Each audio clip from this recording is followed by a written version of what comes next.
What is up, everyone? Welcome to this week's episode of the Dense Pixels podcast. I'm your host, Brad, joined by my co-host, Micah. Hey. No Terrence this week. A shame, because the news does not stop. Like, summertime is a slow release period for games, but the news has been coming hard and fast for the past couple weeks here. This week is no different. And of course, we are the day after one of the big four WWE pay-per-view events. So we're going to talk about SummerSlam when we get to topics of the week later on in the show. It will be a brisk review because it was a brisk SummerSlam this year. Yeah. I was shocked that it was only 3.5 hours. Yeah. So we will, but we'll cover that later. Before we got on, we probably should have recorded this. I was laughing at Micah, who has already 100%ed every single character that's available in Marvel Ultimate Alliance 3. He has put in at least 125 hours into this game, which we figured out is an average of at least 5 hours per day played since the game released. And my guest was flabbered that happened so quickly. I told you, man. I told you. I wasn't going to stop until I get everybody at 100%. I still have stuff to do, like the Infinity Trials. There are 2 sets of Infinity Trials that I haven't completed yet. Well, that'll get you another character. Yeah. So I might wait to do those until Cyclops and Colossus come out, but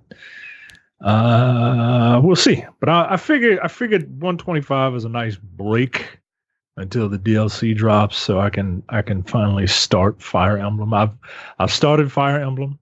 I like what I'm playing so far, but I really don't have a lot to discuss. Just because I've only put 4 hours into it. Right. But it's kind of weird. It's like if Persona was a tactics game. So it's this guy, basically. Yeah, kind of. Yeah, like you have like daily things that you have to do during the day, and then every once in a while you have to go battle. So, but it seems pretty cool right now. So yeah, I've still been just playing Assassin's Creed. Not that I got the chance to play very much last week. I was super busy recording other videos last week, so haven't had a lot of time to play games. We'll get right into the new releases because there might be one game that can pull me off of Assassin's Creed that's coming out this week, Micah, and that is the new update for No Man's Sky. No Man's Sky Beyond. where they're adding a multiplayer social space. They're adding VR compatibility to the game.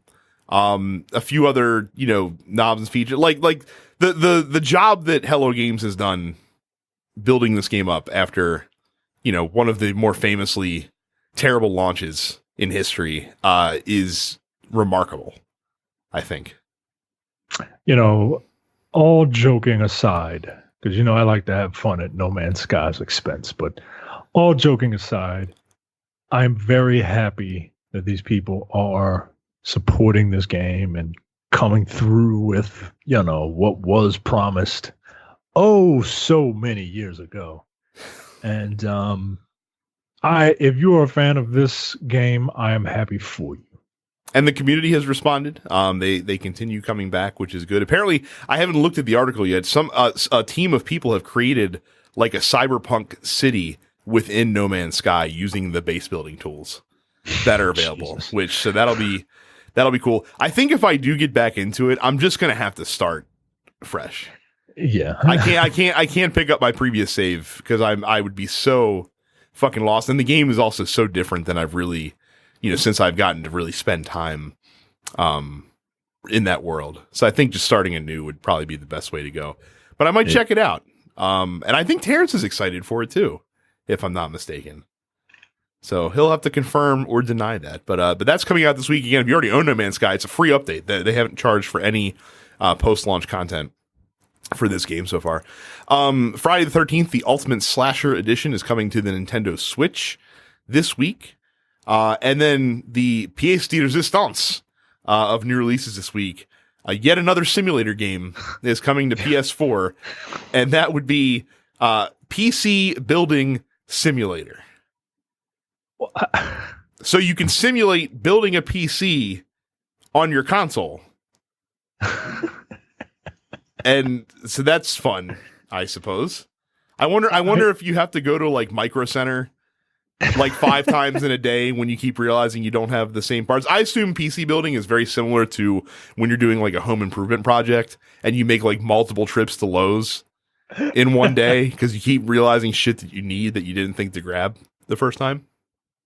Apparently, you can build a $1 million PC. Oh, in PC Building Simulator. Well, I mean, you got to want to run Skyrim at highest graphic settings you possibly can. So. This is a 9 out of 10 on Steam. That should tell you everything you need to know about Steam and its community. Who is the target audience for this game?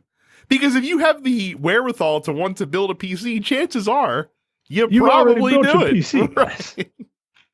I find it amazing that this game is on Steam. The PC Building Simulator is available on PC. These simulator games are creeping very close to the meta line for my liking. I told you when Podcast Simulator comes out, it's fucking all over. Don't say that too loud, man. I'm sure it's already in development. You sit there, you have to try to come up with titles that give you like a high SEO ranking and shit like that. That's what Podcast Simulator is going to be. This PC Simulator game has downloadable content. The overclocked edition content, Dead Stick case, the Good Company case, and the Razor Workshop. Wow, man, this is something. So, well, you got that to look forward to on PS4 this week. I would say just get No Man's Sky Beyond and do that there. So let's move right into the news. Like I said, there's a lot to talk about this week. Big story coming out last week. Sony, Nintendo, and Microsoft have banded together, and they're requiring publishers to disclose loot box odds if they want to be in games that show up on the platform. This was announced last week by the ESA. And during a workshop on loot boxes that was hosted by the FTC. More on that in a second. Here's the quote from Michael Warnicki, who is the ESA's chief counsel of tech policy. He says, quote, "I'm pleased to announce this morning that Microsoft, Nintendo, and Sony have indicated to the ESA a commitment to new platform policies with respect to the use of paid loot boxes in games that are developed for their platforms. Specifically, this would apply to new games and game updates that add loot box features, and it would require the disclosure of the relative rarity or probabilities of obtaining randomized virtual items in games that are available on their platforms." End quote. Now, this is something that many games already do. EA started last year disclosing pack odds in FIFA Ultimate Team for the first time. I think Epic Games in Fortnite now shows you exactly what is going to be in the loot box before you buy it, which I guess doesn't really make it a loot box at that point anymore. I know recently Epic also announced they're going to be removing loot boxes from Rocket League entirely. Which got them well after launch, but apparently now they are going away. The publishers that have committed to doing this are including Activision, Blizzard, Bandai Namco, Bethesda, Bungie, EA, Take-Two, Ubisoft, Warner Brothers, and Wizards of the Coast. And they said the console manufacturers are targeting 2020 for these changes to take effect. And other publishers say they are hoping to add these features no later than 2020. Micah, what do you think about this? Me personally, I think this is the game industry trying to get out in front of potential government regulation. Yeah, they better, because you don't want the government regulating you, because as we know, government is completely ignorant of video games. I mean, more on that later as well. Yeah, yeah, no kidding. One guy thought that there's no gun violence in Japan because Japan doesn't have video games. Well, in the interest of correct information, apparently that was never said by Kevin McCarthy. Is what you're referring to? Okay. Yeah. People just Jesus meme that. Christ. Yeah, that was apparently just a meme that people made online that people attributed. But look, isn't it messed up that I totally believe that happened? Oh, absolutely, because it sounds completely rational. Right, given the level of knowledge that these folks have. So, but like I said, save that. That's coming later in the news docket. We can transition this because we can fold this into the next story. So, like I mentioned, there was an FTC panel where they brought in some streamers, they brought in the ESA, publishers, stuff like that, and they were talking to them about loot boxes and how they're representing the industry. One of the upsetting parts of the situation. So there's a gentleman there named Omid Dariani, who's the CEO of the Online Performers Group, who apparently represents many like major like game streamers, essentially. Like I guess they're like a talent agency of some sort. Mm-hmm. So he was asked by Brittany Frassetto, who is from the FTC, about the nature of disclosures that clients have to make during their streams for paid promotion. She asked, in your expertise, and I'm quoting here, do video game publishers pay these content creators to open loot boxes? Do they pay for the loot boxes? And if so, do they at times give them better odds than the public at large? And how much of that is disclosed? So Dariani responded, quote, companies do pay for that sort of thing. It's pretty uncommon for it to specifically be, quote, hey, just open a bunch of loot boxes, but we've definitely seen that. I've definitely been in a room where a publisher said, we could do better odds on the packs that this person opens for promotional purchases. Though he did add that had only happened one time. So he goes on to talk about how, streamers readily disclose this information, or at least the fact that, paid promotion is happening because it doesn't affect them in any way, shape, or form. And people also kind of assume that. Like when a FIFA, pack, a famous FIFA streamer has 50,000, Ultimate Team coins in their account the day after release, like EA's probably providing them with, a lot of that, I would imagine. Yeah. But it does goes to show you that we might like there's a lot of nefarious stuff potentially going on behind the scenes with this stuff. Yeah, man. I mean, wow. Like this is to hear it just kind of laid out. Like, yeah, you always think that could happen, but then the rational part of you is like, I'll stop being a conspiracy theorist. But like, no, it is literally, they can literally flip a switch and increase odds for something to happen. So this is wild, man. And that's the kind of shit that people that are, feverishly against loot boxes, like this is the side of the argument that I totally understand. When you're manipulating, when you're basically putting on a good face as a PR move, and then the end user, odds. Right? The end user is not, that's very fucking shady. Like that's the kind of shit you can't do. Disclosure of odds, I think I say should, but it should solve a lot of the transparency issues at least. Now that's not going to stop people who have, tendencies to want to buy these things from doing it, despite the fact that, if I open a pack, like a mega pack for FIFA, like the chance of me getting a 85 ranked player is like 1 in 20. And I know that going in. I'm not the type that's going to spend real money to chase that, but there are definitely people out there who will. I think the next logical step here is to do sort of what, I think it's Apex Legends that does this, that they put bias towards items that you haven't earned yet when you get a loot box from them. So I think that's the only way that you can do this. Or no, it is Apex Legends, but I think it's every 30 loot boxes that you open, you're guaranteed to get like a legendary class item. And I think that might have to be, so like I just mentioned, so like if the odds of a pack are, 85, 5% chance of getting an 85 plus player, then every 20 packs, at a minimum, I should be guaranteed to get one of them, right?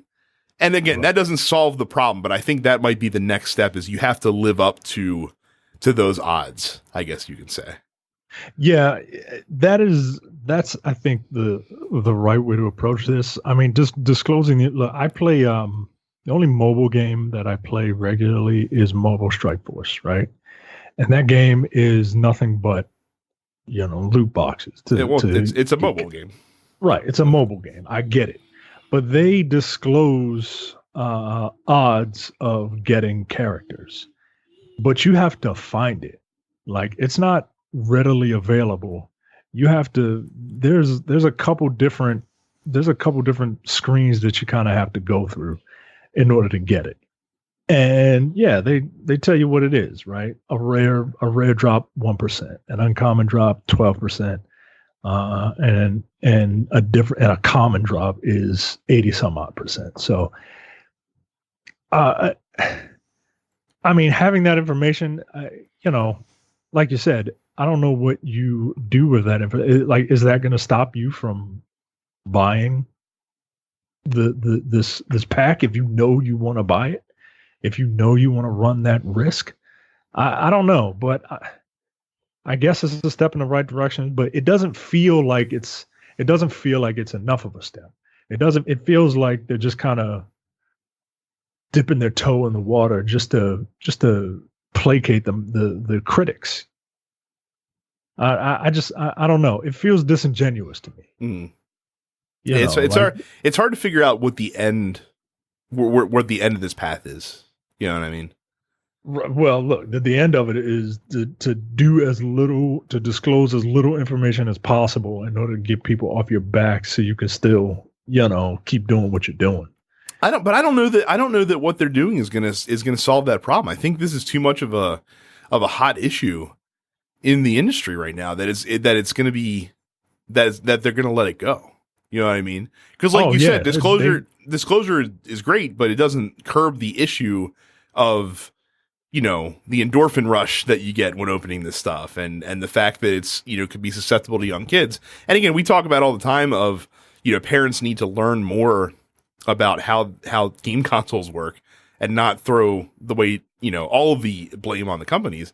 But at the same time, companies definitely incentivize you wanting to do this stuff. Right. So it's tough. Like I said, I don't know what the end result is. I can't imagine age gating FIFA. You know what I mean? They're not going to make FIFA a mature game all of a sudden because of loot boxes.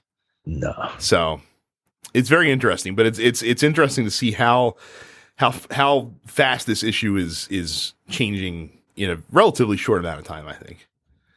So moving on to some really fucking shitty news. So we talked last week about Kyle Giersdorf, who goes by Bugga, who was the 16-year-old who recently took home $3 million as the solo champion for Fortnite's World Cup event. Well, last weekend, some piece of shit, dickless, fucking awful human garbage being swatted this kid. And again, child, he's 16. Swatted this kid during his live stream while he was playing Fortnite. So you can, I don't know if it's still up on Twitch, but it was on Twitch because he was streaming when it happened. He was interrupted by his father, informing him that armed police officers were at the door. He came back to the stream shaken up, about 10 minutes later, telling his friends they came in to his house with guns. He said, luckily, one of the SWAT officers recognized him, and the situation was able to get dissolved pretty quickly. I guess this guy's kid is a huge Fortnite fanatic and has probably watched his live stream. But what the fuck? What the actual fuck? He's a child. He's 16. Not that this shit should be happening in general. We've talked about how fucking ridiculous it is that you would call a SWAT team in on someone streaming an online game, but a 16-year-old? Fucking seriously? After an innocent person was murdered in 2017 that we've chronicled on this show, and this is still gonna fucking happen? Yeah, after the Kansas thing, I thought that everyone had a wake up call. Oh shit, guys! All right, maybe we need to calm down with this, haha, quote unquote joking, swatting shit. But wow, dude, yeah, like you said, this is gross. This is gross. Swatting anyone is despicable, but it's just that little extra oomph because it is a child. And again, whose only crime is being really good at Fortnite. This wasn't even being better than you. Right. This wasn't even a situation where he, got into it with somebody or was fucking going back and forth with somebody. He's just good at the game. Like that's like his crime is notoriety. God damn, man. That's it. I can't believe that. Yeah. I mean, hate is strong, man. Like, god damn. Like, is it because this kid is the best? Is it because he, I don't get it. I don't get it at all. I'm just really glad that nothing happened to him or thank his family goodness. or anything like that. Yeah. Because and way to come. Hey, SWAT guy, way to come through and be aware of what your kids are into. Because you just de-escalated this situation by knowing who Bugger is. Right. But wow, man. Yeah, it's just gross. I don't know what I mean, I guess I shouldn't be surprised. Like, we don't have it on the story, but there was an issue of the latest basketball game is getting ready to come out, and WNBA players are being introduced for the first time. And of course, women in anything means it's time to make horrible comments. So one of the game modes in NBA 2K is my career mode. And one of the first comments I saw was, does it have a my kitchen mode? I'm like, yo, come on, yo. Like, that's like a kitchen joke. Like, that's not even funny anymore, man. So yeah, man. After the Kansas thing, I don't know what the fuck people are thinking, but hate to get political again. Sandy Hook happened, and that didn't stop anybody from doing anything. So I shouldn't be surprised. Like I said, it just blew. Like, I couldn't believe that story when I saw it today, and I should, like you said, I shouldn't be shocked because the internet fucking sucks, and some dickless incel, got hurt, his feelings hurt because he got beaten in a video game, and so he called a SWAT team on somebody. I hope they find the kid that did it, and I hope he gets fucking the book thrown at him. Yeah, man. Just like the dudes in the Kansas situation did. This is attempted manslaughter, man. I mean, I don't know what else to say. So, well, we'll move on to another odd situation. So there was a weird happening in the Borderlands world last week. There was this weird boycott that was trending on Twitter, where people were trying to boycott Borderlands 3, and it's centered around this odd story where there's a prominent Borderlands YouTube content creator who goes by the name Supmato, and he had published videos leaking information about Borderlands 3 in the past that either like he was talking about information in his videos that turned out to be correct later on, or talking about content that wasn't available for public consumption that was still under embargo of some kind. And so he made a video talking about that Take-Two, who is the publisher of Borderlands, and they own 2K Games, who publishes Borderlands, sent private investigators over to his house to question him about leaks that he had covered on his channel. And he was like, this is fucked up. He says, quote, "They showed up at my home, trespassed on my private property, and questioned me." The topic of discussion was, there was a Steam or a Twitch thing that showed off the new Twitch integrations that Borderlands 3. This is several months ago before they were public.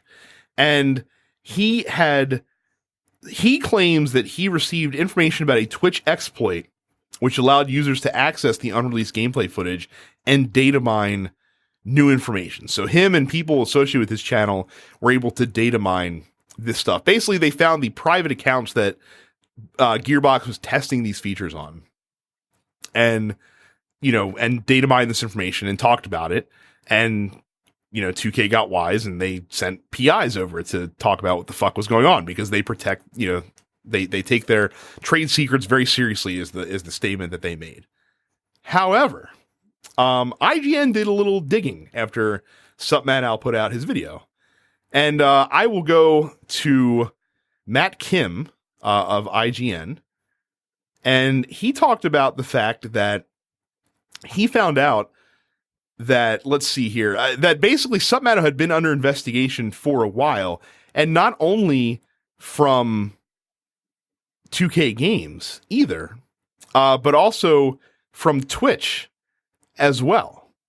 So Twitch had been looking into this guy's channel also, which I find very interesting. Also very interesting is the problem is that Submato had basically a private Discord channel that you could pay $5 a month to get membership to, where he would share this leaked information with you. Come on. If you did it. And then Yeah. his Discord channel also got shut down, and come to find out from Discord, they were also investigating him as well for a long period of time. Well, you really took me on a roller coaster there. Bro. Yeah, I did. So methinks that Submato may not have been quite as forthcoming in his video as he says. Now, it's entirely possible that he did not realize what he was getting from them, from Take-Two, when he stumbled upon this exploit, was something that they would come after him for. But come on, bro. Like, you were selling access to this shit, and you don't expect to fucking get a knock on your door. Yeah, come on, yo. All right, you found a leak or whatever, you want to share that leak. There's no reason for, the Take-Two police to come by your house, but like now you're selling this privileged information like you're some sort of fucking deep throat or some shit. Like, all right, yo. Well, and plus also, like, he talks about, like, oh, they trespass on my private property, this, that, or the other. It's not the police, dude. It's PIs. Right. Like I know that we're probably in our heads, like, thinking like it's like the fucking movie where the mob sends over like a couple of fucking big jacked Italian dudes to lean on you and break some legs and shit like that. But in reality, it was probably two middle-aged white guys that are retired police officers that you didn't have to talk to, by the way.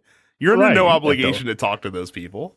You have to open your door. Right. You could have called the police. So apparently 2K does not plan, or Take-Two does not plan on pursuing legal action against him. His Discord was taken down. He's now, boohooing and saying, well, I don't even know if I want to play Borderlands 3 now. Yeah, all right. See you on the 13th, buddy. Fuck off. So yeah, the boycott Borderlands 3 hashtag had a day. And then Matt Kim from IGN kind of pulled a little bit more back on the story. So good job, Matt Kim. Yeah. See, investigative journalism. He's coming for that Jason Schreier crowd. Now he's just got to get inroads at studios with troubled development teams, basically. So we talked about Twitch. Twitch had a real bad week last week in general. We talked last week about how Ninja, Tyler Blevins, one of the most popular Twitch streamers in the world, left Twitch to sign an exclusive deal with Mixer to stream on there. Well, Twitch unverified him because he's not a Twitch partner anymore. And they did something that I don't agree with. So obviously, Ninja still has a ton of followers on his Twitch channel. That doesn't change just because you're not a partner. But Twitch has a feature that when you're offline, you can elect to host other streams that go up. So, like, for example, the Dense Pixels Brad account will host Terrence's Twitch stream whenever Terrence plays, and host Carrie's Twitch stream whenever she plays, if I'm not on Twitch, which I've never. So it's really just the Terrence and Carrie channel. Well, Twitch was using his channel to do the same, but without his consent, or his consent rather. And here's the big problem. This is so fucking silly.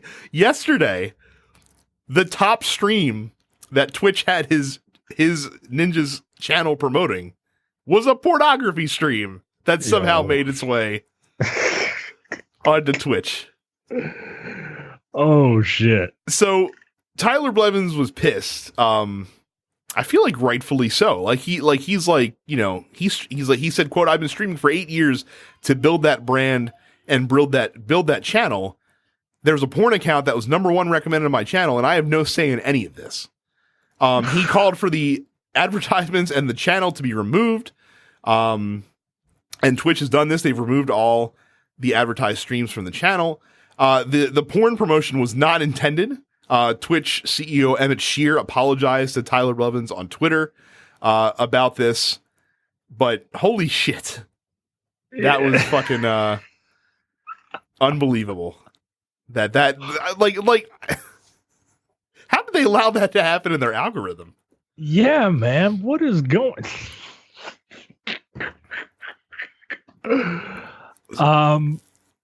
Yeah, this is why I don't. This is the reason why I don't mess with Twitch. Oh, I'm sure that's why. I'm sure that's why. Apparently, also besides this whole happening, many in Twitch are upset because there is a famous streamer named Alinity Divine, who was accused of dropping a racial slur while on stream. She claims that English is not her first language, and she mispronounced and mumbled words. I didn't catch what the racial slur was that she was accused of laying down on somebody. This is a streamer who has also been criticized for throwing her cat mid-broadcast and spitting vodka into a cat's mouth during another broadcast. But she's never received any reprimands or negative knocks for any of this behavior. Of course, because she's cute, right? Yeah. All right. Of course, this is coming on the heels just a couple months ago of Dr. Disrespect getting banned from Twitch for filming inside of a bathroom during E3, only to return to the platform mere weeks later. You got to be careful about this kind of shit. And because this is definitely not the time for this stuff to be happening right now if you're Twitch. Yeah, no kidding. Like, does anyone know, have parents stopped raising their children to have shame and humility? Well, not to get political. But shit flows from the top of the hill. That's all I'm going to say about that. Yeah, Twitch. What is, you guys have Amazon money, correct? They do. This is unacceptable. You better not raise the ire of Big Daddy Bezos. So this is the problem when you have personalities that become bigger than your platform. And that's not Twitch's fault, because you can't control how a channel can grow, right? I mean, that's not right. But you gotta lay down the law with this stuff. And the ninja stuff is, I mean, that's just them fucking piggybacking on his success. And that's, I don't agree with that. Like, it's probably allowed to be done. Like, I'm sure there's something buried deep in that terms of service that you sign that allows them to do that stuff. But the fact that they don't, except for, in general, except for this, very high profile circumstance, tells me all I need to tell. But as far as policing your creators, I don't care how popular somebody is, and I don't really care how much ad revenue they're making you. It is detrimental to your platform as a whole to not get this shit corralled, basically. Yeah, you have to, like you said, they need you. And that's the attitude that you need to have. They need you. You don't need them. And we've had to get rid of people on this network who, they have fans. People ask, but it's, things happen, and you can't let Matthew get too big for his britches. You know what I mean? Like, yeah, this is unacceptable for Twitch. It's not like there's some, new streaming service and they're experimenting or anything. No, they're like Kleenex. When you think streaming, you think Twitch. That's the thing too. Like, it's not as if that there is a major competitor for them yet. Mixer might be that one day, but they're not right now. Right. And YouTube, like, as big as YouTube is, they're still not on the same level as Twitch when it comes to live streaming. So yeah, like, if you kick Dr. Disrespect off your platform, is that a lot of ad revenue that you're going to lose out on? Is he probably just going to go to YouTube and just set up shop over there? Yeah, probably. But I feel like that a lot of people, like, I don't know how the metrics work out, or how many people that you keep happy by getting him off the platform as opposed to keeping him on. This is the same thing for like Twitter though. Like Twitter's in the same boat as well, where I don't understand why they don't clamp down harder consistently on people, because they're the only game in town. Like like if you fucking knock the president off Twitter for being a racist, where's he gonna go? Right. You gonna go to Gab? Who cares? No one's on Gab. Like, what's the problem? Like, this is your house. You're not just gonna let anybody come in and run roughshod in it. Like, you have to take some pride in your platform. And that's the other problem too, is that I'm sure there are people that do get banned for similar offenses, but because they don't have the stroke that, you know, higher profile people do, it just looks like that different people have different sets of rules, and the community doesn't like that. I know that for sure. It's befuddling to me that they can't, you know, get this shit figured out. So yeah. Fucking master race. Bad, like I said, real bad week for Twitch. Hopefully it gets better. So some good news this week. We talk all the time how celebrities sometimes get really bent out of shape about stuff. I remember Lindsay Lohan trying to fucking sue Rockstar and Take-Two over a character that was portraying her in satire in Grand Theft Auto 5. So thank you, Gene Simmons, for doing this shit the right way, because apparently there is a new Pokemon that's coming. So the Pokemon is called the Galarian Zigzagoon, and he has an evolution that is called Obstagoon that you can evolve him into. That bears more than a passing resemblance to one Gene Simmons of Kiss fame. And people, of course, called attention to this on Twitter. They let him know what was going on. But then in an interview with Newsweek last week, Gene Simmons says, quote, "Pokemon has been a part of our household for decades, ever since our kids first discovered them. And to see Pokemon pay homage to Kiss is flattering." You know what? I am surprised, because Gene Simmons is notoriously known for trying to make a buck off of anything Kiss. So yeah, I'm very surprised that he is taking this in the spirit in which it was intended. Good for you. Now go out there and sell those Kiss coffins. Is that really a thing? Yes, it is. I'm not surprised. Wow. So that dude. you can rock hard into the afterlife, I guess. No, that is a good thing. And yeah, they look like not like the first form doesn't look like Gene Simmons. No, right? no, not the regular one, but the Obstagoon evolution. Yeah. Which are they just typing like letters into a random name generator? like I feel like that to name Pokemon now, like they're taking actual words and then putting it into like a nonsense anagram generator, and that's how they come up with these names.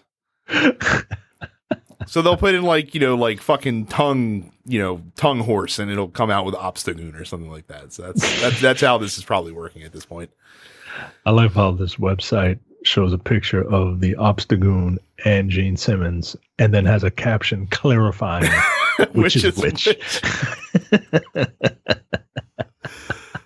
Because how would you know? I mean, they're so similar. So everyone recalls at E3, might have been, it was like 2017. This was a couple of E3s ago, actually, where Microsoft and Mojang announced the Minecraft Super Duper Graphics Pack downloadable content expansion, which was an optional add-on that would add HD, you know, super great graphics to this game made up of pixelated blocks. But it was going to look really good. It was going to look really awesome. And apparently that's been delayed and delayed and delayed until finally Mojang said today, that they've ended development on the super duper graphics pack, calling the feature, quote, too technically demanding to implement. Now look, we jest. Minecraft is a game that has a ton of different, textures and effects and assets and all this other stuff. So I'd imagine that it would be difficult to add, an HD sheen and polish onto all of these things. But it is still pretty funny to look at a game that looks the way that Minecraft does and to hear that putting on HD graphics is too technically demanding to implement. I mean, how are you gonna make these solid colors in a variety of them in HD? Like, how is it possible? I don't know. It seems like the big problem was how the pack performed across different devices. So I'm pretty sure that it worked great on like PC and Xbox One X, for example, but maybe not so great on, say, Nintendo Switch or your phone, perhaps. So they said they're looking into other ways for you to experience Minecraft with a new look in the wake of this news. Man, of all the games that have just passed me by, the Fortnites and the PUBGs and all that, I at least understand those games. I still, for the life of me, just do not understand the enjoyment of Minecraft. I mean, it's the same enjoyment that you derive from like a Little Big Planet if you get into the creation tools, I guess. So I guess. Oh, it's not of our generation. No, it is not. And imagine one day your son will play a game that will be vexing to you in the most incredible ways. Yeah. And then you will feel as old as you possibly can. As long as it's not Minecraft. Well, I think he'll be on to something else by the time he's of age to check out video games. So, the last bit of news stories are a twofer. And if you guys tuned in last week and you heard my little statement followed by Terrence's statement followed by Micah's statement on the gun violence that happened in El Paso and Dayton a couple weeks ago, you know that we were loath to want to talk about the effect that video games have on gun violence, which is no effect, as we pointed out last week. And yet, Wal-Mart and EA are forcing us, well, I shouldn't even say EA, Wal-Mart and ESPN are forcing us to talk about this shit for the second week in a row. Because over this past week, Wal-Mart has decided to remove, at least temporarily, violent video game signage in all of their stores. Yet, they still sell firearms in their locations. Yeah, that'll solve it. They're removing the signage. Are they removing the games? Nope, the games will still be there. But any advertising, any events, any trailers, anything like that have been removed because, of course, if you walk into a Walmart and see any of these images, that you're immediately going to want to kill everyone in the area around you, which is fortunate because you can just go buy a gun from the Walmart that you're in order to do that. So thank goodness they have removed these violence-inspiring images from their store, so that no more shooters will be incited to commit such violence in their locations. I'm sure that this was specifically because one of these shootings in El Paso happened inside of a Walmart store. And we should tie in the other part of this story as well. So ESPN has delayed until October the Apex Legends tournament highlights that they were planning on airing on ESPN2, quote, out of respect for the victims and all those impacted in the immediate aftermath of the shootings. And so when I look at this story and I look at what happened at Walmart and they say, oh, this is being done for respect of the victims of these shootings. Why these shootings aside from the Walmart connection? So if you're EA, and I'm going to slightly reiterate a point that I heard Jim Sterling make about this as well, and I thought it was a good one. There's a mass shooting in this country pretty much every week. Like, we're actually averaging multiple mass shootings per week so far in the year 2019 in this country. Yeah, the ratio is over 1. Yes. Well over 1 to that effect. It's actually over, like, it's damn close to like 9 or 10, actually.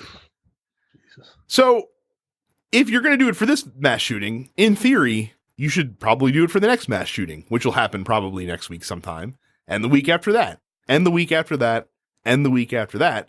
So you'll just never air these Apex Legends highlights. You'll never have, violent video game advertisements in your Walmart stores. But you will still sell guns. Something that you could probably consider stopping to do, which might remove some of the wrong people that do get guns to be able to acquire them. I don't know. I'm just spitballing here. You and your wacky ideas. Of course, that's not going to work. You know what is going to work? Taking down the cardboard. That'll work. Well, everyone knows that also found at the scene of the Dayton shooting, for example, was a Borderlands 3 standee with its multitude of guns bursting up from flowers and whatnot. Oh, wait, that wasn't there at all? Perhaps a copy of Call of Duty Black Ops 4? Oh, no? There wasn't a video game to be seen at the site of the shooting? Could it be perhaps that has nothing to do with it at all? Yeah, this more so than the first story we talked about, placing the odds of loot boxes to, kind of placate, kind of keep the critics at bay. I was miffed at that. This makes me mad, man, because this is not doing anything. You know why? It's not doing anything. You know why else this makes me mad? Because I remember about almost 18 years ago. We're almost 18 years to the month ago, where the worst terrorist attack in the history of this country on our soil happened.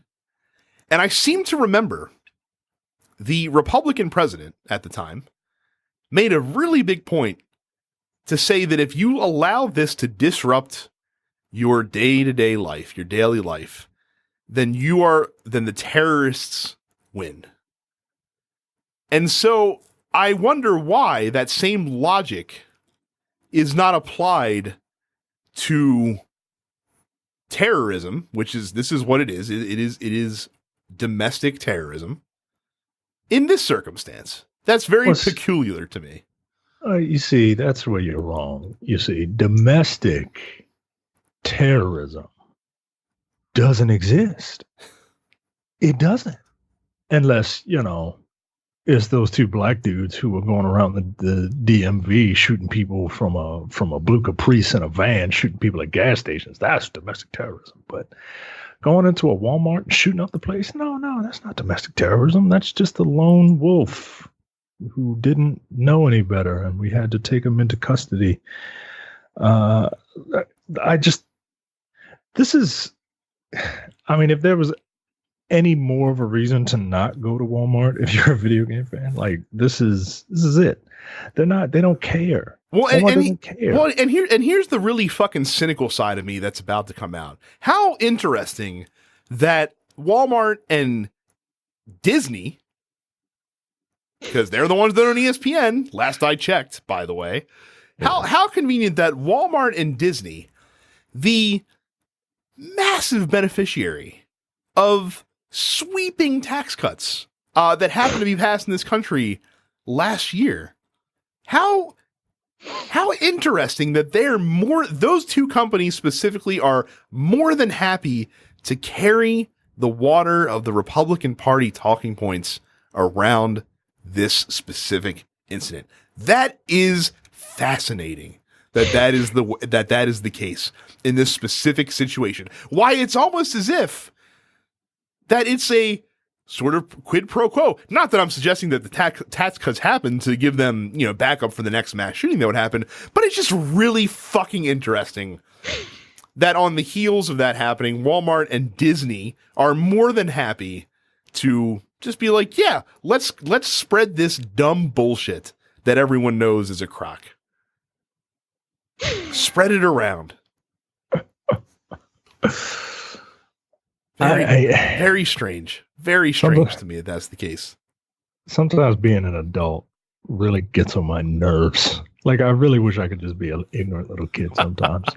This is, yeah, man. It's not, I don't know. This makes me mad to the point where I'm damn near speechless.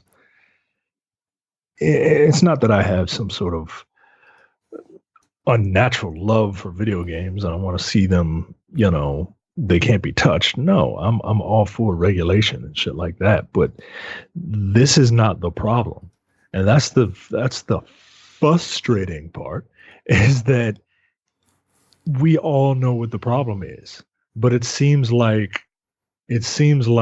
our government and these companies are just trying to gaslight us into thinking that the problem isn't what we all know it is. Because it's all they have. That's all they can do, because they know that they can't speak on the actual thing. And I'm talking about the party in relative power right now, by the way. Because there's only one party that doesn't want to talk about guns in the wake of what we saw and what we always see with these incidents. Right. So I'm just fucking pissed off that anybody took the bait. That anybody swam up and fucking got it. And again, you can see a glimmer of, yeah, I get it. I understand why Walmart might want to be this way. But it rings hollow when you're willing to pull down cardboard adverts, but you're not willing to look at your policy of selling guns in your store.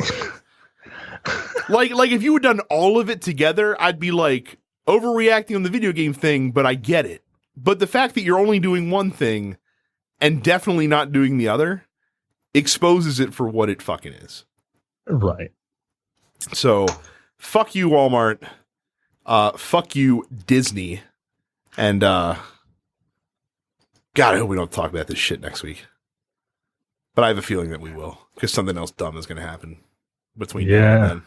Yeah, I wouldn't take that bet of not talking about it next week, unfortunately. Right. So, bit of housekeeping before we get into SummerSlam. Don't forget to go to youtube.com/densepixels. Click the subscribe button. We're hopefully going to get back to posting a video. The video file last week was fucking jacked up, so I didn't get a chance to do that. But we normally post this podcast in video format every week. If I ever do live streaming, it's on our YouTube channel. So again, youtube.com/densepixels.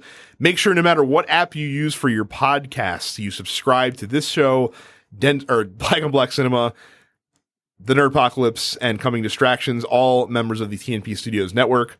And of course, if you're not a premium member, go to densepixels.com/premium. You can sign up for $5 a month or $50 for the entire year. Weekly episodes of the Look Forward Political Podcast, No Time to Bleed, our action movie podcast, The Area of Grievances, which just had a new episode posted last week. Me and Mike are going to find time to record this goddamn Mission Impossible 3 episode for Men with the Golden Tongues. And it's going to be fucking awesome because you can watch me yell at a movie that everyone loves. But I, for some reason, do not. So you'll have to find out there. densepixels.com/premium. So SummerSlam was last night. One of the big four, of course, for WWE. Sometimes better than WrestleMania. You get different types of feuds than you normally see at WrestleMania. It was an interesting SummerSlam, I will say. And that's a loaded term that comes with a lot. I wanted to talk about TakeOver briefly first. You and I both watched NXT TakeOver over the weekend. It was a good, not great TakeOver. Mm-hmm. I thought the tag match was fine. See, I'm biased. I really, really like good tag team wrestling. And I found it really, really good. I thought it was a really good match. Like I said, I thought it was fine, and just because I didn't see a whole lot outside of what those two teams normally give us, because I'm a huge fucking Undisputed Era, specifically Kyle O'Reilly stan, and you didn't get to see all the Kyle O'Reilly stuff in that match that you normally see. It was fine. There was nothing wrong with it. It was the right match to open the show with. You had the match of the night, aside from the main event, which was going to be match of the night regardless, to me was the Io Shirai Candice LeRae match. I thought that those two did a spectacular job. One of the best matches of the weekend. The Velveteen Dream, Roderick Strong, Pete Dunne match was what you would expect. That match did not follow the script that I thought it would, I guess you can say. Just some cool spots in that match that I didn't expect to see, though I have seen that exact finish in person because they tried it out on the house show tour with Velveteen Dream retaining his title. So I wasn't too surprised to see that. I thought the women's title match was all right. I'm kind of tired of Shayna Baszler. You know what? I'm not. I was actually a little let down by Mia Yim, who looked half a step off compared to Shayna Baszler in that match. In terms of the match itself, I'm fine with the result. I'm not terribly impressed with Mia Yim yet. But I don't know. I'm just kind of tired of Shayna Baszler. Now, the main event of TakeOver, good Lord. Like we don't even have to talk about the first two falls of that match because TNA, well, Freudian slip there. NXT basically did the lethal lockdown for the third fall of Johnny Gargano versus Adam Cole. And that was a fucking wild ride, man. Yeah, man. It was good. It was really, really good. It was a fun thing to watch, man. That match went almost an hour. Yeah, because when I was looking at it, I'll stop and go, right? So when it came to that, and I saw that there was a good hour left right at the beginning, I'm like, yo, how long? How many? I thought this was the main event. You know what I mean? Yeah, I really enjoyed it, man. Like these NXT matches. I don't get to watch a lot of NXT TV, but I do try to watch all the takeovers, and I know enough about the people that the WWE does a very good job with their packages. Oh, and the build to this match was fucking great because Adam Cole was being a fucking scumbag in the lead up there. Like he literally went to Cleveland, Johnny Gargano's hometown, went to his dad's pizza shop, like put up a signed Adam Cole picture in the pizza shop, then went to fucking Johnny Gargano's old wrestling school and basically told everyone there to fucking stop wrestling because you don't have a future ahead of you in this business. That Johnny Gargano's the bad guy for making you think that you might become NXT champion one day and filling your head with fucking delusions of grandeur. That's fucking great. That's great healing right there. I love it. So yeah, this is one of those situations where it's like, I really hope they don't get called up. You know what I mean? Well, they gave Gargano the send off after the cameras went off the air last night. Well, I guess we know what's happening tonight. We'll see. But just a great match, and a note for All Elite Wrestling. Hey, look, you can have a really brutal hardcore match without making it uncomfortable to watch. Who'd have thought that could be done in 2019? Maybe blood is overrated in this day and age. I guess you don't need a lot of blood to tell a good story and to make it look brutal, man. Like that's the cheap way out. And then this ain't the 90s, yo. Like, and if they're gonna if All Elite is gonna treat wrestling like it did in the 90s, like I'm looking forward to watching Wednesday Night Dynamite or whatever it's called. But I hope it's called Wednesday Night Dynamite now. I think it's going to be called Wednesday Night Dynamite. What an 80s fucking show title. If they treat Wednesday Night Dynamite like wrestling from the 90s, one, I'm not going to want to watch that every week, and two, it's not going to last long, man. Like I'm gonna need wrestling fans to take their nostalgia goggles off and just really remember the 90s, man. It was gross, dude. Here's how you should properly remember the 90s. Look back fondly on all of these great wrestling programs that you remember watching. Now stop and think about how many of those people that you watched in the 90s are still with us on the planet Earth today. Yeah, man. Because there's about 50% of them who are not. Time Limit Draw did SummerSlam 90 in their last episode a couple of weeks ago. And in literally every single match on the card, there was at least one wrestler, if not more than one wrestler, who was dead. And Jesus. this event happened not even 30 years ago. God dang. And it was really fucking hilarious that they did it, because as they were listing each guy, every time they listed one of the wrestlers who was dead, there was an Undertaker gong that they put in.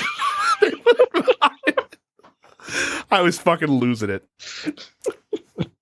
I feel like that's going to be a regular part of that show now. I was like, who's dead from this pay-per-view? Let's find out. So like I said, if you'd like your favorite new AEW stars to, last well into their 50s, maybe tone down the violence a wee bit. Man. Yeah, man. So anyway, anti-AEW diatribe over. We get to the main SummerSlam card. We'll breeze through the pre-show. They used a Buddy Murphy match against Apollo Crews to further the Roman Reigns, Daniel Bryan, Buddy Murphy whodunit weird story that they surprisingly didn't advance at all, except outside of this occurrence during SummerSlam. I don't mind that. One of the big things, there are a couple big complaints that I hear from some of the English wrestling fans whose YouTube shows I watch. And it's one of them is, about building story.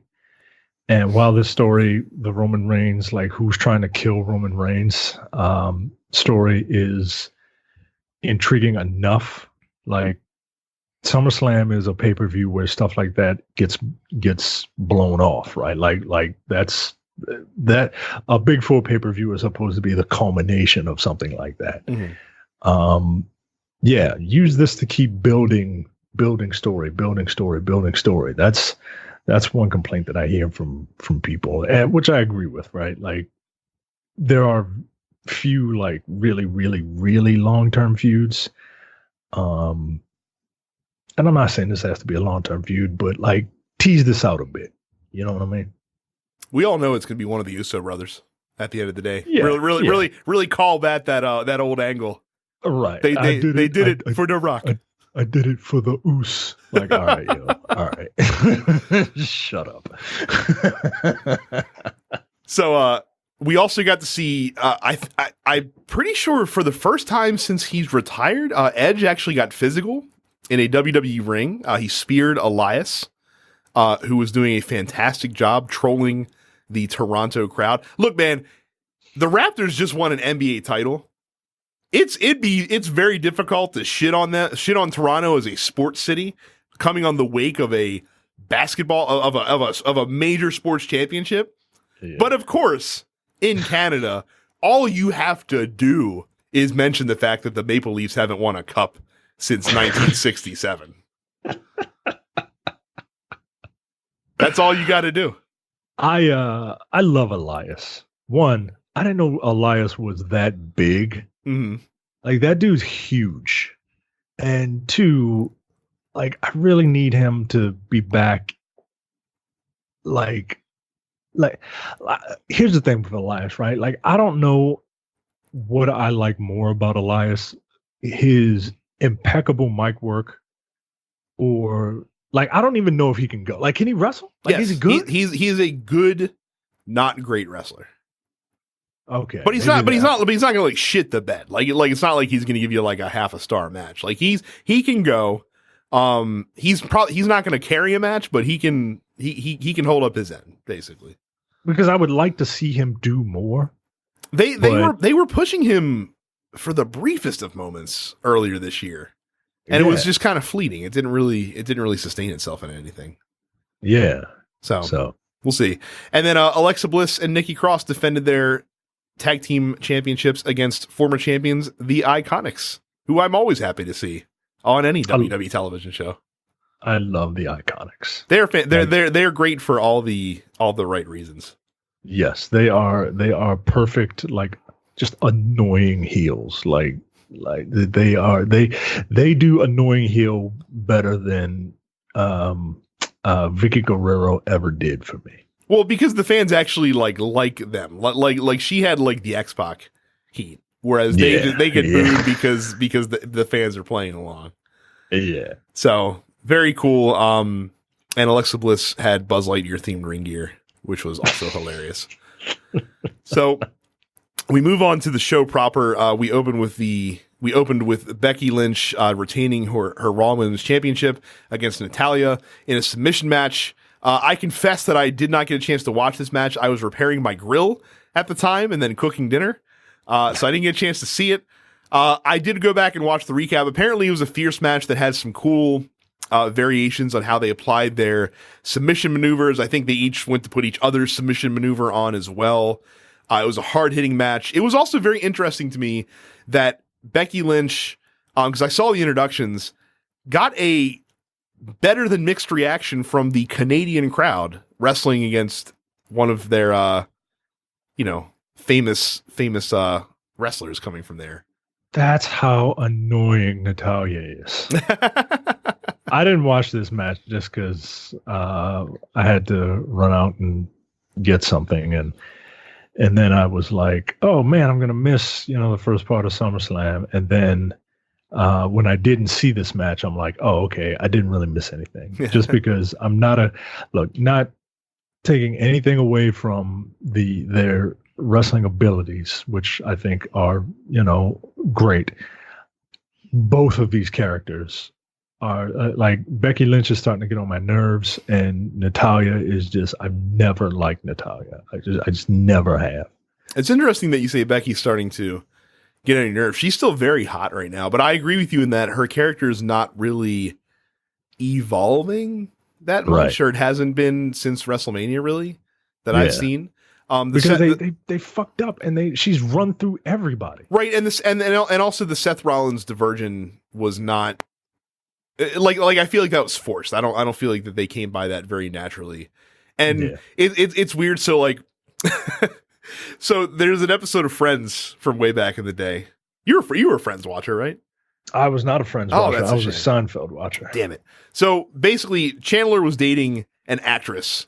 And there was a play that she was in where she gets like hot and heavy romantically with her male co-star in this play, basically. Mm-hmm. And so Joey told him that the way you can tell if he suspected her of having an affair with him. And Joey said the way you can tell if they're having an affair is if that they don't have a lot of chemistry on the stage. It means they're saving it for the sheets. But if there's a lot of chemistry going on stage, then they're probably not sleeping together. Because that's where all the chemistry is laying from, and that's all I can think about when I watched Becky Lynch and Seth Rollins team together, because they had no chemistry whatsoever at all. So they must be a great couple in real life, because it didn't translate on screen whatsoever. Yeah, man, they must be doing it every night and twice on Sundays, because it feels manufactured. You know what I mean? Like John Cena and Nikki Bella, right? Like, nobody believed that was going to make it, right? Just because I've seen John Cena in the ring, and I've seen his close to what I think his real personality is out of the ring, and neither one of them looked like they would fit with any type of personality that Nikki Bella had. So I'm just like, yo, what is going on? And that's the same thing I get here. Just two awkward dopes, if I can use Becky's terminology, two awkward dopes just put together and say you're a couple now. I don't see it, man. That's fair. So following this up, I mean, look, we knew Dolph Ziggler was going to get smoked by Goldberg here. I'm surprised they let him nail 2 super kicks on Goldberg in this match. Of course, Goldberg gets the kick out at 1. Because it's Goldberg. Right. So what are you going to do? This match was here, I think, partially so that Goldberg didn't have to go out on the horrendous match that he apparently wrestled against The Undertaker during the most recent Saudi Blood Money show that they did. So I guess I appreciate them letting him look strong here. And also, who wouldn't want to see Dolph Ziggler sell for Goldberg? Yo, I would look, Dolph Ziggler, you can sell for me anytime, buddy, because he's very good at what he does. And there's a very specific reason why you put Dolph Ziggler in a match with someone because you want to make that other guy look good, and Dolph Ziggler will make you look good. Do you think Dolph's selling of the spear was more over the top or less over the top than the bar, which I judge all oversells by, and that is The Rock selling the Stone Cold Stunner? Oh man, no, I think it is under. I think it is under that, and I think it is under. Do you remember? I think it was a SummerSlam. Oh, SummerSlam 05? versus, Yes. Well, that's the extreme other end of the scale. Like that, like you have on the scale selling, you have on the extreme ends, you have Undertaker in the early 90s on one extreme. You have these Shawn Michaels Hulk Hogan sell on the opposite extreme, and then right in the middle is the Rock selling of the Stone Cold Stunner. And you can judge any sell job based on that scale entirely. Yeah, I think Dolph's selling is underneath The Rock selling a stunner. I would agree with you. Yeah, it is believable, but at the same time, it's not like The Rock. Like I saw somebody made a video of The Rock selling a Stone Cold Stunner. Like these two amateur guys, they were. Was it like one of the gifts that just is able to run like in perpetuity, basically, and it works? So this wasn't the real guys, right? Like these were two just wrestling fans, okay, I see, right? I see. And it wasn't a gift, it was a video. And the one guy did the stunner, and the other guy, as The Rock, right? Like bitch tits Rock, right? Because he had the shirt on and the Adidas pants. He took the stunner and then just did 57 backflips, like just handspring backflips and then fell down and then was pinned. It's hilarious. And an underrated selling of the Stone Cold Stunner was Scott Hall selling it at WrestleMania X8, by the way, where he looks like he got fired into like a spring-loaded cannon and just like shot backwards, basically. When he got like he did the flat back sell, he did like the Shane McMahon sell, but he looked like he leapt like 3 feet in the air when he did it. It was fucking hilarious. And I guess I shouldn't really count these people because, they're old, but who did it worse? Linda McMahon selling a stunner or Donald Trump selling a stunner? You have to give the nod to Donald Trump, I think, on that one. China also sold it pretty poorly the first time that she took it as well. And again, Austin's somewhat to blame for that. Like, he was taking it easy. Yeah, when he did that to some folks, but you got to put him into it a little bit. Yeah, man, you gotta follow through. So, but yeah, Dolph Ziggler, of course, got his ass kicked. He's gonna be wrestling The Miz tonight in the match that we all thought we were gonna get, and this was probably better, honestly. Like, it was probably better just to watch Goldberg go out there and beat the shit out of Dolph Ziggler. And Ziggler kept calling him back to the ring after the match as well, and he just kept getting speared. So that was fun. Yeah. Nothing wrong with that. So next up, we had AJ Styles successfully defending the United States Championship against Ricochet, decked out in full Nightwing gear, as we saw. I don't know, like this match, there was something that just seemed off with it. Look, Ricochet plays a face in peril better than just about anybody in the company that they have right now. That's his MO. Like, he's going to spend 75% of the match getting his ass beat. And to me, the outcome was also never in doubt for this either. I had no inclination that Ricochet was going to win this match. There was some cool stuff. I mean, a one-legged springboard is pretty fucking impressive because basically selling that his knee was jacked the entire match. Yeah. He used Gallows and Anderson as stepping stones at one point to get to AJ on the outside of the ring. That was kind of cool. I like watching Ricochet. He can be a bit of a spot fest guy. He absolutely is. But that's for sure. Yeah, I say that with muted sarcasm. Like he's a spot fest guy. There's a reason why every big pay-per-view he comes dressed as a goddamn superhero, right? Because he's doing all this flippy dippy shit. But no, I enjoyed the match. I thought this match was slightly better than fine. Unlike the next match, which I thought was just like I wasn't into it. That's fair.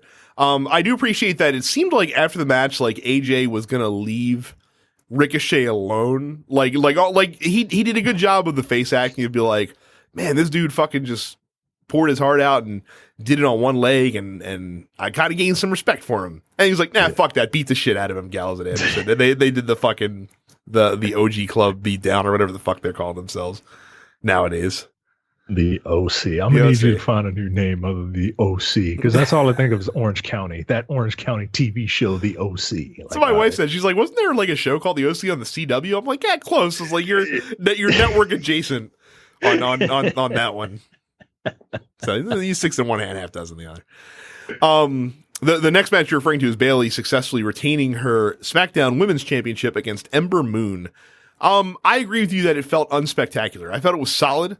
I think part of the reason that it was weird is because the build to the match was odd. Like they did the weird like respect build where they tagged together every week, and they were like they didn't really get too physical with each other before it, the match actually happened and that kind of stuff.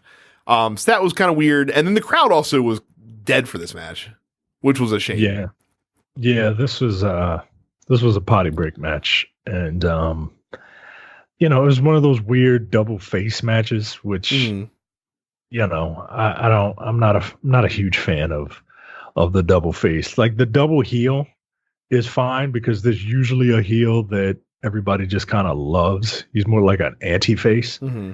Like Samoa Joe is an anti-face, but and these are like Ember's a face and Bayley's like a super baby face, right? Like, well, and that's the thing. Like, I think Bayley benefits from working under, basically, and getting the shit kicked out of her. Like, she's best when she's the underdog. And like you said, wrestling against another good guy is not going to be as intriguing. I don't think. That being said, pretty sick top rope Bayley to belly suplex to end the match. Yeah, it was pretty good. So, but it was okay. Both are great wrestlers. Yep. The match just didn't click with me that much. What did click? Kevin Owens defeating Shane McMahon. So look, like the heel, special enforcer that's aligned with the authority figure is a very tired trope that's been done to death. Like you're not going to invent new ways to do it. They didn't do anything different with that trope in this match. They just had fun with it. It was fucking fun. Like Kevin Owens getting in Elias's face constantly, eventually just cannonballed him and the referee to no avail. I did enjoy, having the chair and the original ref is sliding back. He's like, no, Kevin, don't. He's like, here's the chair. And then when he goes to the ref turns around to take the chair away, Kevin Owens just fucking kicks a field goal in Shane McMahon's nuts. Man, he sold that nut shot too, boy. He lifted. He was up. He got some height on that thing. So it was a fun match. It was exactly what that match was supposed to be. What do you think about this Stone Cold Kevin Owens character that they're rolling with here? So I thought this was kind of like a cross between like CM Punk. Oh look, he's saying what we're all thinking. And Stone Cold, it gets Kevin Owens mic time, which is always good. I'm not a huge fan of Kevin Owens' stunner. There's something about it. It's the kick. It's the kick. It's just the kick. The kick is weird. Yeah. Whereas Stone Cold, he would perform a perfect like hopping kick, and then it would seem like he would face the opponent, jump and turn, and then just bow. But Kevin Owens' stunner looks like he's remembering how to do it. You know what I mean? Mm-hmm. As he's doing it. And it just doesn't do it for me. But look, anything that gets Kevin Owens more mic time, it's weird seeing Kevin Owens not be a dickhead, but at least like a heel version of a dickhead. Like this like face dickhead thing is kind of odd, but look, it's getting Kevin Owens mic time, and that's what I want for him. It is also weird seeing all these big dudes coming back from layoffs, like looking fucking jacked as hell, between him and Bray Wyatt and Killian Dane, and Braun Strowman was like the originator of that, basically. It's kind of wild seeing that shit. So, but a good match. And the right result, too. I did not need Shane McMahon winning this match whatsoever. So, No. Come on. So, moving on to... We haven't really talked about match of the night. Oh, we haven't gotten to match of the night yet. It's coming later.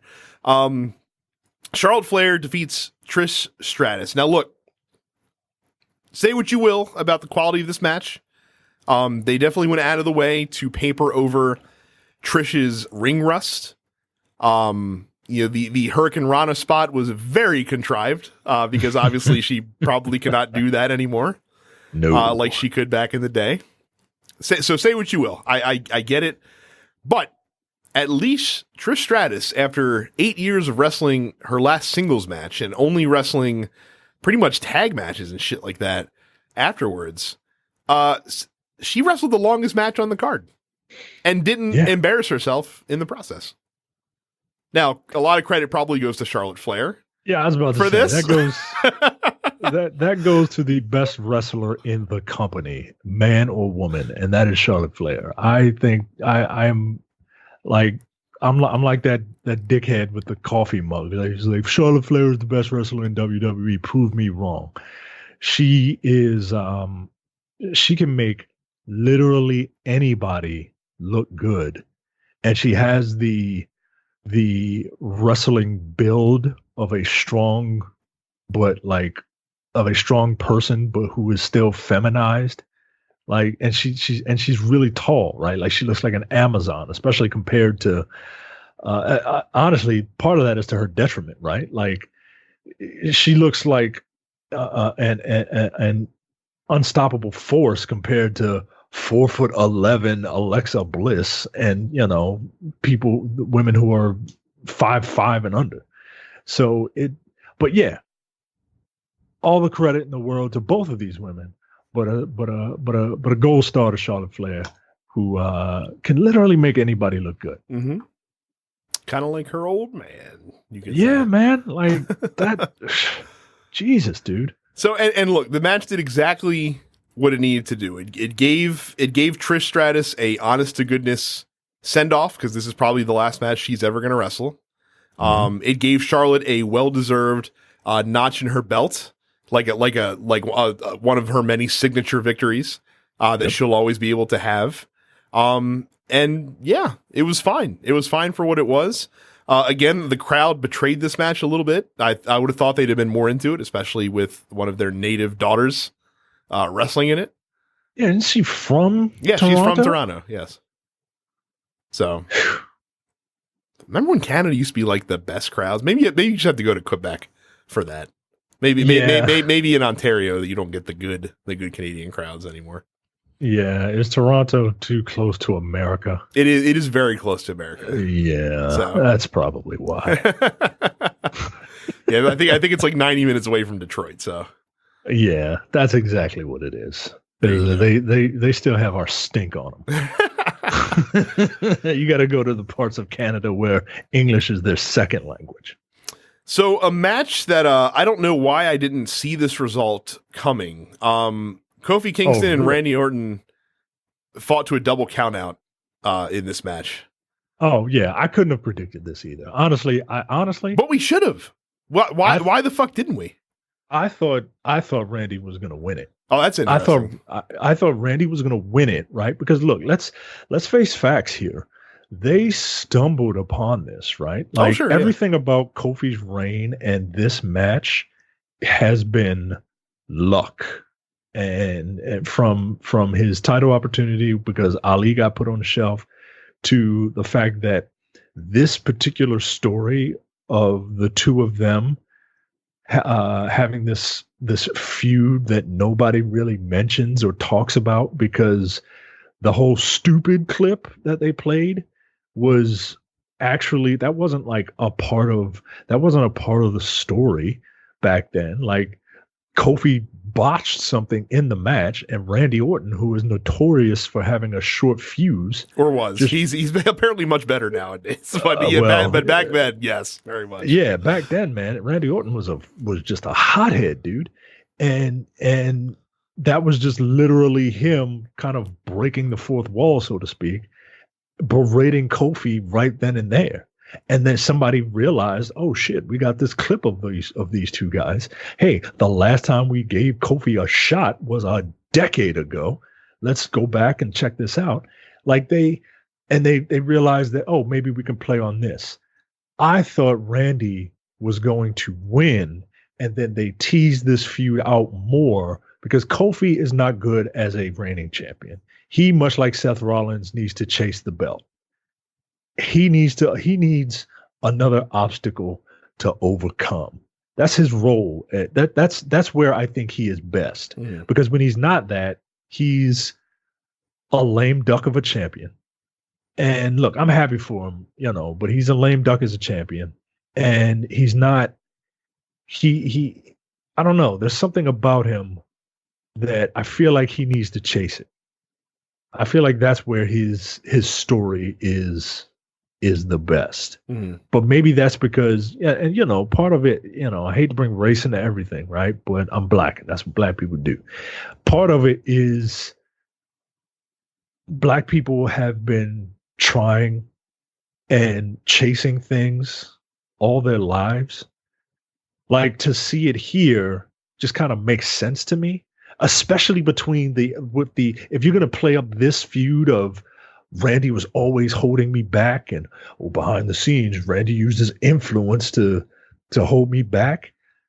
Like, have Randy beat Kofi. He could beat Kofi through manipulating his family, like was teased at the end of this match.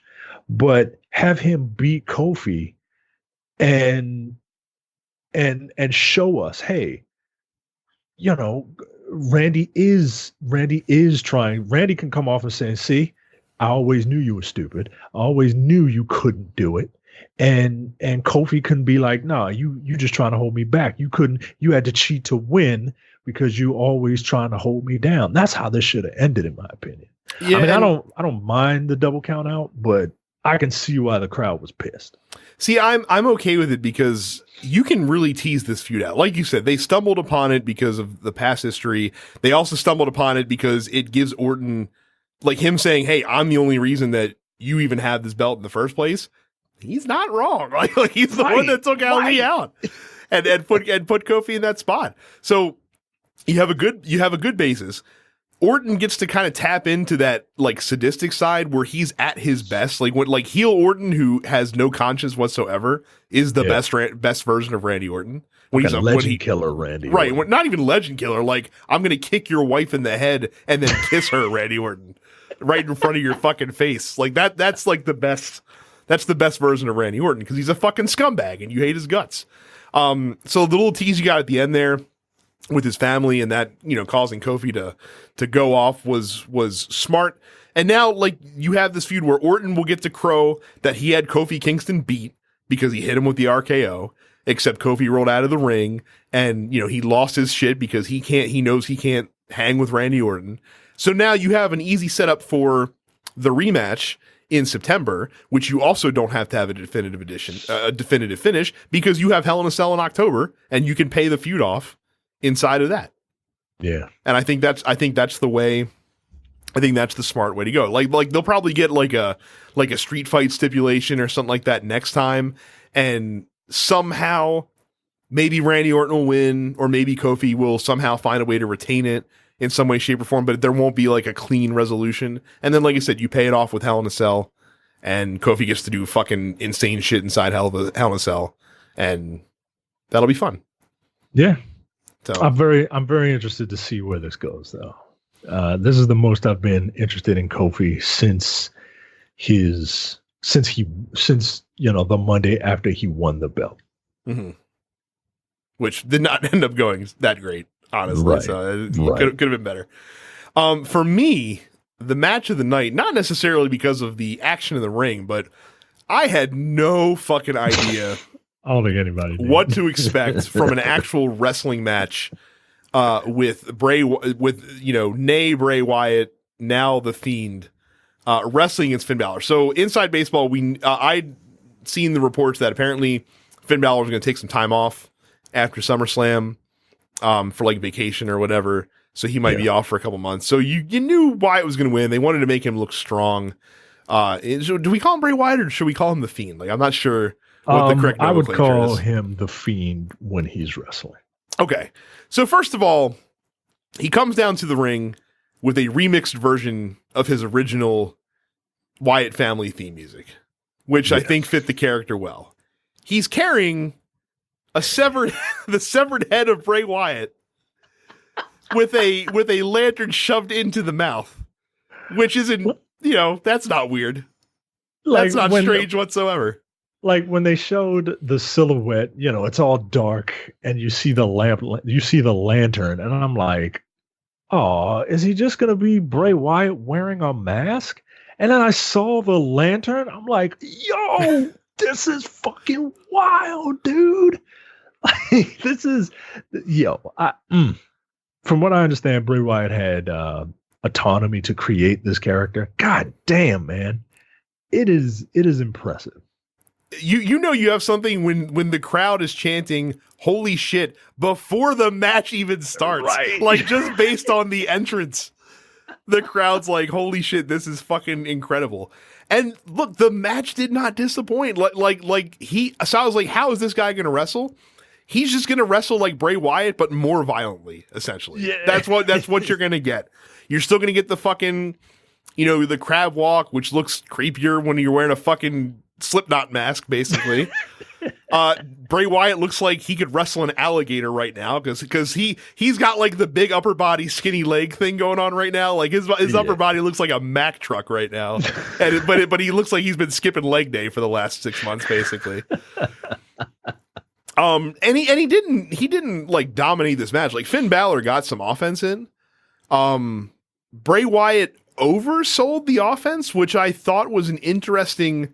Like everything that the Fiend is doing is very visually interesting, basically. Yeah, because it's like he at some point it's like he is conflicted. Like he was looking at he's got like love and hate or whatever on each of his fists. It's not love and hate, but it's something positive and something negative. And he's looking at his hands and he's grabbing his head and he's he's wrestling with the fact, like no pun intended, he's wrestling with the fact of that the Fiend is out. He's just bizarre, but like in the best possible way. And it's the character work is impressive, man. Like this is, and like you said, the look, like he looks like something out of a Rob Zombie movie, man. Like it is incredible what he's doing with this character. Yeah, like I wonder how they're going to incorporate. Like I guess they're not going to incorporate the Blue's Clues Bray Wyatt. Not live? maybe not live. Yeah, like you could just run vignettes with him. And here's the thing that's cool. So like they obviously it seems like they've always wanted him to be like Undertaker 2.0. Yeah. And I feel like this version of the character is going to be this is their shot to realize that, because he's definitely like, even after the match, like he stood in the middle of the ring, lights went out, they do the creepy like fucking music, as they like zoom in on his face, and then he disappears. Like that's weird as shit. Like he doesn't just walk out of the ring like a normal dude. Like he's still gonna be fucking doing this creepy shit. So it's interesting what they're doing. I'm still struggling to see long term what this is gonna look like, because I think if you're gonna make him Undertaker 2.0, you have to do what the Undertaker did for the bulk of the 90s until we got to like 1997. Where the Undertaker was just this character that existed outside of the championship scene. Like I know he won a WWE title like in like his first month or something, and then sold it to the $1 Million Man or whatever the fuck happened there. But he didn't hold a championship from 1991 until 1997. But he didn't need to, because he was the Undertaker. Like he always had his Undertaker feud that he was working on which was just as important as anything else going on at the top of the card, because that was how powerful the character is. And I feel like that you can do that with this, but I also feel like because you have this duality of having this Firefly Funhouse, you could easily rope in a reason to want to win a championship, because like the Fiend doesn't need to win a title, but like what if Bray Wyatt wants to win, you know, like as part of the Firefly Funhouse gimmick? Like I feel like you could easily rope that into it if you need to. It's a great day, like day one. A very impressive debut considering that, you know, none of us knew what the fuck to expect. And he's using the mandible claw, which seems perfect. And I'm shocked that no one besides Mick Foley has ever used that maneuver since him. Yeah. And I think it fits his character perfectly. And it was appropriate that he got to use it on Mick Foley first before anybody else. I mean, it probably like don't wrestlers have like this thing where it's like, don't use my move, even though it's, you stole that from a Japanese guy. don't use my move without my permission. But I think they probably worked that out. Like, I'm sure I'm sure they did. I'm sure that you can do this, but you got to do it to me first. That's fair. You know? So and like I said, I think it fits that character very well. Also cool to see it implemented in the original version, because it used to be like a pinfall maneuver. It wasn't a submission hold until later. Yeah. So that was cool. But yeah, great debut. It was my favorite moment of the night because again, we had no idea what to expect. The Demon Fiend match is going to be interesting. I hope Finn Balor performs differently as the Demon finally for once. Yeah. Now, when that match inevitably happens, who do you think is going to win? It's got to be. I think it has to be the Fiend. Like, if you want him to be, it depends on when. It depends. So you could, like, even though Balor's only gonna be gone for, you know, a couple months, you could find a way to tease this out until WrestleMania, and you could have that be like the WrestleMania match. And in that case, like, if you're going to tease it that long, and it would have to be like, you know, Finn Balor, you know, is still doing his thing, but he's always like looking over his shoulder at the Fiend, and he's trying to get at the Fiend, and he can never do it, and this, that, or the other. In that circumstance, I think Finn Balor would be the right guy to win. If you're going to have it at Survivor Series, then yeah, you should keep it with the Fiend. And that's what I'm saying. Like, the Fiend has to be dominant, man. Like, you can't, none of this like 50-50, you know, you win one week and then I win the next week. Like, nah, man, you gotta make the Fiend a force, especially if the Fiend if you're gonna leave the Fiend out of the title picture, you're gonna have to make him scary. If you want it, you're gonna have to make him. I mean, there's a slew of undercard guys that they can feed him forever. Yeah. Like there's no shortage of that. So yeah. So I'm looking forward to seeing what the Fiend has in store. Yeah. So the last match of the night, the main event was Seth Rollins winning the Universal Championship against Brock Lesnar. Now, being as there was literally no title changes on the card up to this point, at this point we probably should have predicted this as the end result. It still felt surprising, and I think the way that it was surprising is how they got there. Because he didn't have to cheat this time. Like, he didn't have to fucking low blow Brock Lesnar, you know, to and stomp him 3 times in order to do this. Like, he legitimately beat Brock Lesnar in this match. I'm fine with the end result. Like you said, Seth Rollins chasing the title is better than Seth Rollins with the title, which unfortunately now we have to deal with Seth Rollins with the title. Now, they did say that they announced that there's not going to be a rematch. Good. That will let Rollins pursue other people. I don't know who you launch him into a feud with. I'd like to see Brock Lesnar wrestle some other people, because pretty much we've seen Brock Lesnar wrestle Seth Rollins, Roman Reigns, Braun Strowman, and kind of Samoa Joe, like a little bit, but that's pretty much the loop that we've seen of Brock Lesnar for, I feel like, the past 2-3 years. Essentially, it's just wrestling those guys with the odd, one-off AJ Styles, the one-off Daniel Bryan match being thrown into the mix.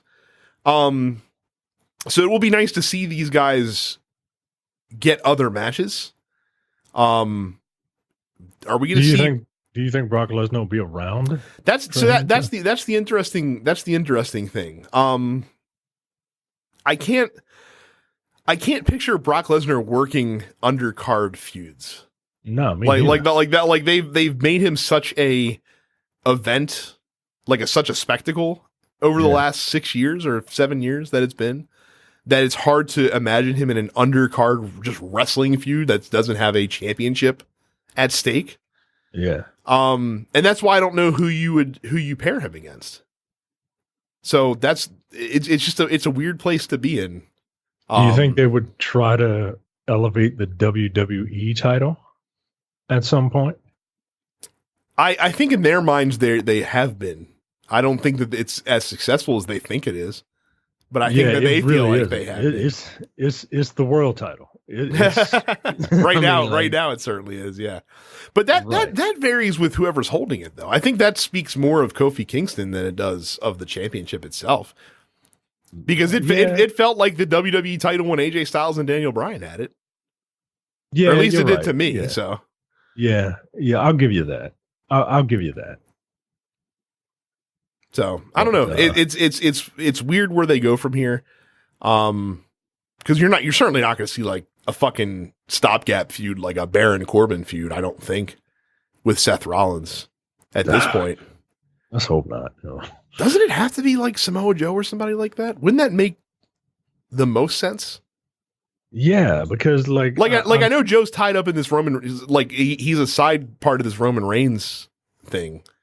But I feel like he's got a perfect out now, because it's been proven now that he's not the attempted murderer of Roman Reigns.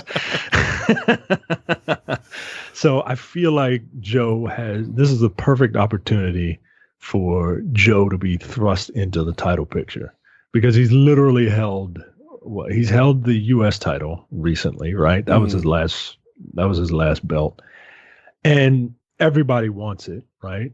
Joe is also another professional wrestler, like all around professional wrestler that is probably one of the better in the company. Even with him being, up there in age, he can still go. And I feel like a program with him and Seth Rollins would be really, really good. The problem is that I would want Joe to win, and you can't keep passing this belt back and forth. At least I don't think you can. I like pretty hefty title reigns, so that when the title switches, it's a big fucking deal. I don't think you're going to get that with Seth Rollins, though. What, a lengthy title reign? Not babyface Seth Rollins. Like heel Seth Rollins can hold the title for, a year. He did basically because he was a scumbag. But I like babyface Seth Rollins just doesn't work as well. And I think more of the problem is they don't have any strong heel wrestlers to put him up against on Raw right now. Like, do you want AJ Styles in that spot? Like, that would be a decent feud, but I just don't feel like it's the right time for it, I guess. You know what I mean? No, not now. I'm telling you, it's got to be Joe. And look, we're taping during Raw, so we don't know what's happening right now, but I mean, it's gotta be Joe, right? Like, Joe is the perfect heel wrestler to go with this weird, like, annoying babyface Seth Rollins. The only other person that you might be able to do is if you maybe put like Braun Strowman in there, and like, I don't think you turn Braun Strowman heel because that was a disaster.